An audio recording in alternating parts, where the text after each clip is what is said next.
Ajo që unë faktikisht kam parë Gjoj edhe që shikoj pikërisht pra mëse të vërtet është fakti pikërisht pra që në rast parë paraja do jetë vetëm digjitale, domethënë monedë fizike do zhduket. Që do thotë për shembull,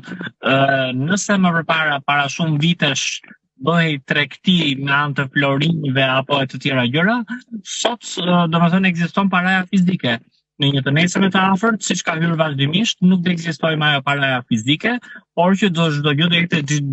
digitalizuar, siç përmendim sot, siç aktualisht edhe përdorim kartat e debitit, kartat e kreditit, apo dhe ky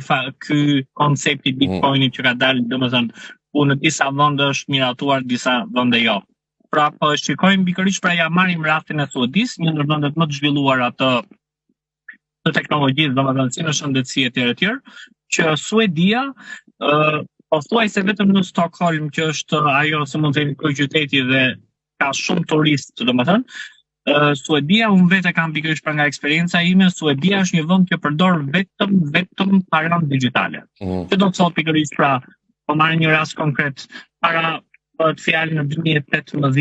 2019, 2020,